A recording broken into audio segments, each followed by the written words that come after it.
Hello दोस्तों, greetings. I doctor Sanjay heartily welcome to all of you in my channel Med Sarathi. जैसे हम सब जानते हैं, एनटीए ने रिजल्ट डिक्लेयर कर दिया है और थोड़े ही दिनों में एमबीबीएस 2006 की एडमिशन प्रोसेस स्टार्ट होने वाली है। तो जो लोग लोकल कोटा में एडमिशन लेना चाहता है उसके लिए ये वीडियो बहुत यूज़फुल होगा। ये जो लोकल कोटा है specially for the SMIMER medical college जो सूरत में है और एनएचएन मेडिकल कॉलेज जो अहमदाबाद में है उसके लिए अप्लाई होगा।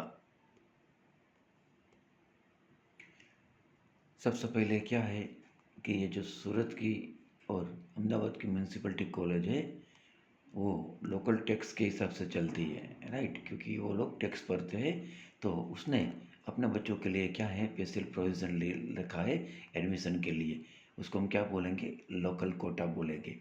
तो एग्जांपल सूरत के लिए 70% है और अहमदाबाद के लिए 75% एडमिशन इन कैंडिडेट के लिए रिजर्वेशन में होता है। और ये जो रिजर्वेशन है जो स्टेट कोटा की 85% सीट है उनमें से कट हो जाता है। अगर आप लोकल कोटा का बेनिफिट लेना चाहते हैं तो there are some eligibility criteria. तो क्या है उसके बारे में हम बात करेंगे। सबसे पहले तो क्या है कि आपके बच्चे ने नर्सरी या 12th तक उसी स्कूल में पढ़ा होना चाहिए जो स्कूल एसएमसी और एएमसी के एरिया में आती होनी चाहिए, राइट। तो उसके लिए आपके पास ये सभी का रिजल्ट होना चाहिए। दूसरी बात क्या ध्यान में रखना है कि आप सूरत और अहमदाबाद के डोमिसाइल होने चाहिए। इसका मतलब क्या हुआ कि आप 10 साल से अहमदाबाद और सूरत में रहने होने चाहिए। इसके लिए आपको प्रूफ के तौर पे क्या देना पड़ेगा, जो 3 साल का प्रॉपर्टी से टैक्स लास्ट ईयर का आपको देना पड़ेगा और आपका एड्रेस प्रूफ देना पड़ेगा, आधार कार्ड देना पड़ेगा, लाइट बिल है, टेलीफोन बिल है, और सभी आपको क्या है सबमिट करना पड़ेगा। इसका बेनिफिट लेने के लिए आपको क्या करना पड़ेगा, जब भी एमबीबीएस की एडवर्टाइजमेंट आएगी, राइट, तो ये दोनों कॉलेज वाले पेपर में एडवर्टाइजमेंट देंगे कि लोकल कोटा के लिए फॉर्म अवेलेबल है।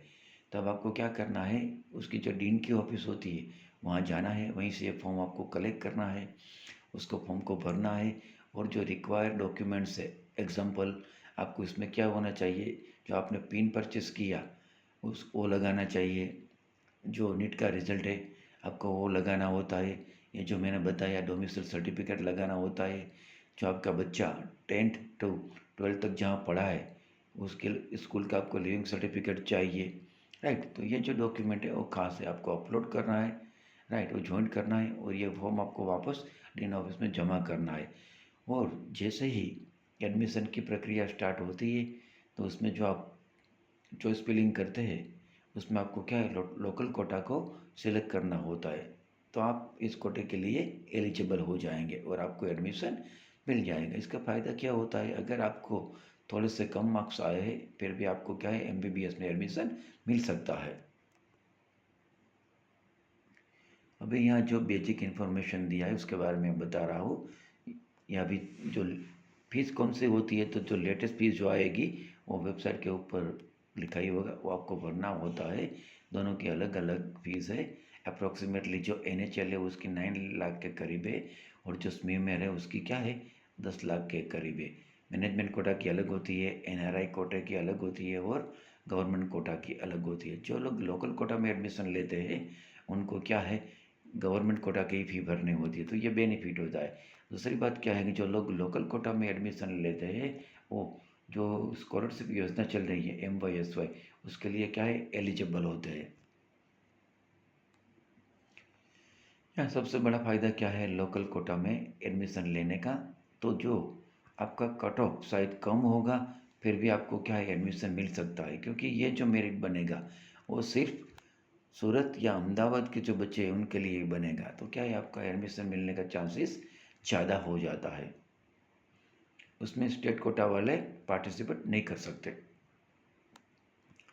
अभी एडमिशन प्रोसेस क्या होगा, तो सबसे पहले क्या होगा, स्टेट का रजिस्ट्रेशन स्टार्ट होगा। तो आपको क्या करना होता है, पिन परचेस करना होता है, राइट। जैसे ही आप पिन परचेस करेंगे, राइट, और डीन के ऑफिस में से फॉर्म लेके जो आपने फॉर्म लिया है वो आपने पूरा भर दिया और सबमिट करेंगे, तो क्या होगा मेडिकल कॉलेज वाले वेरिफिकेशन करेंगे और ये जो आपको सर्टिफिकेट मिलेगा डीन की ऑफिस से लोकल कोटा का। वो आपको क्या होना, वो क्या करना है, जो हेल्प सेंटर है वहाँ जाके आपको सबमिट करना है, अपलोड करना है। तो क्या हो गया, आप लोकल कोटा के लिए एलिजिबल हो जाएंगे। और उसके बाद क्या होगा कि चॉइस फिलिंग आएगी, तो आपको उसमें भी क्या करना है, लोकल कोटा को टिक करना है, राइट। तो आपका फाइनल हो जाएगा कि you are eligible for the taking admission in the local Kota.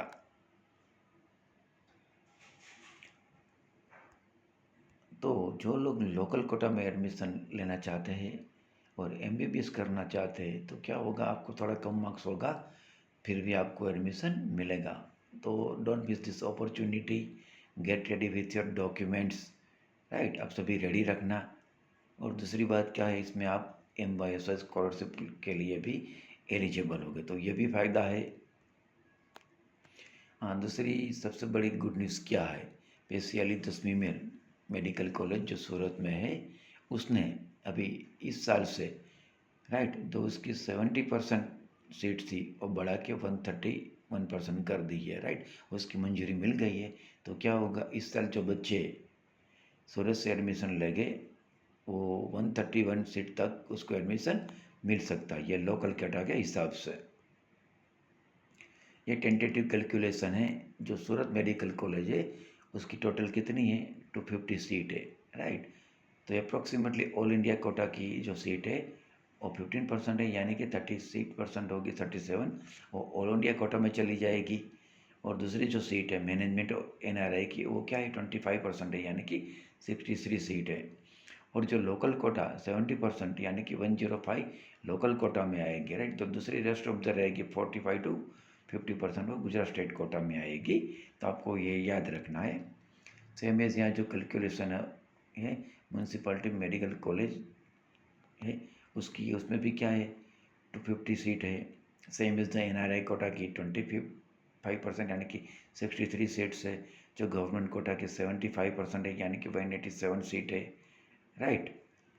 और जो बाकी है वो है 38 to 45% सीट है, वो क्या है, स्टेट कोटा की है। I hope this information will be useful to the student who want to take admission in the local quota. Kindly share this video to the needy person. Stay connected with the new update. Thank you very much. God bless you. Take care. See you soon with the new update.